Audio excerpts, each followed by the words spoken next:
क्या गाड़ियां अब एथेनॉल पर चलेंगी? क्या हम अपने एथेनॉल ब्लेंडिंग के टारगेट से काफी आगे चल रहे हैं? क्या होती है एथेनॉल ब्लेंडिंग? क्या फायदा होगा हमें इस एथेनॉल ब्लेंडिंग का? भारत की एनर्जी सिक्योरिटी को इम्पैक्ट करने वाले ऐसे ही कुछ इंपॉर्टेंट सवालों को हम इस वीडियो में डिकोड करने की कोशिश करेंगे। तो नीति आयोग की एक रिपोर्ट के मुताबिक भारत सरकार ने 2025 में एक बड़ा टारगेट अचीव कर लिया है। तो बात यह है कि 2021 में हुई एक मीटिंग में सरकार ने ये डिसाइड किया कि वो अपने एथेनॉल ब्लेंडिंग के टारगेट को तेज करेगी और इसी मीटिंग में 20% एथेनॉल ब्लेंडिंग के टारगेट को 2030 से घटाकर 2025 कर दिया गया। अब बड़ी बात यह है कि हमने ये टारगेट अचीव भी कर लिया है। अब आज के समय हमारे देश में जो भी पेट्रोल बिक रहा है उसमें 20% तक एथेनॉल मिक्स होता है।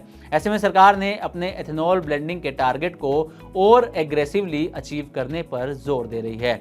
सरकार की प्लानिंग है कि आने वाले कुछ सालों में सरकार पेट्रोल में 27 से लेकर 85% तक भी एथेनॉल मिलाने की प्लानिंग में है।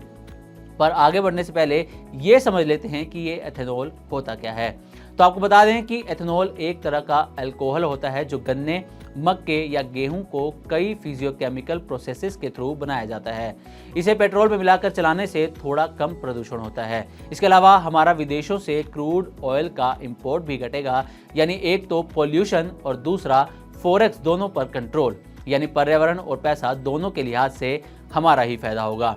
अब सरकार आगे क्या चाहती है? तो अब सरकार चाहती है कि वो 2030 तक E27 यानी कि 27% एथेनॉल ब्लेंडिंग वाला पेट्रोल मार्केट में लेकर आए। इसके अलावा मिनिस्ट्री ऑफ रोड ट्रांसपोर्ट ने अपने एक नोटिफिकेशन में सेंट्रल मोटर व्हीकल रूल्स 1989 में कुछ चेंजेस प्रपोज किए हैं, जिससे कि ऑटोमेकर्स को फ्लेक्स फ्यूल व्हीकल्स बनाने की परमिशन मिल जाए।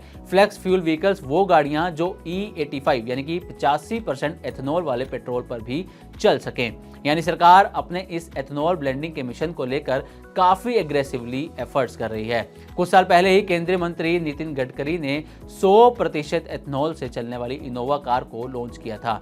इस कार में फ्लेक्स फ्यूल वर्जन में ना सिर्फ BS6 इंजन लगा है बल्कि ये एक हाइब्रिड कार भी है।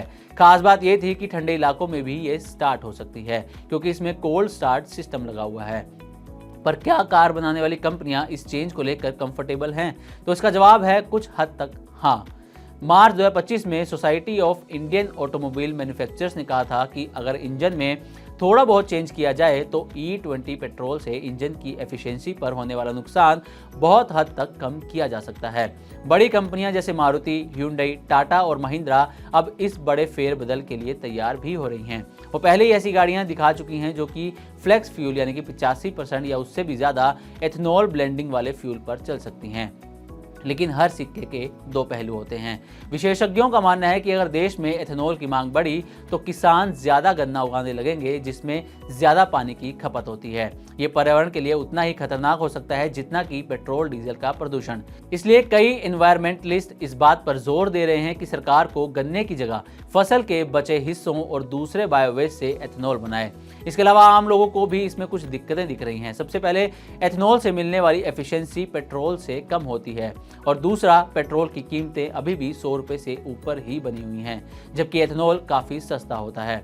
ऐसे में लोगों का पूछना वाजिब है कि अगर सरकार और कंपनियों को सस्ता फ्यूल मिल रहा है तो कीमतों में राहत क्यों नहीं मिल रही है।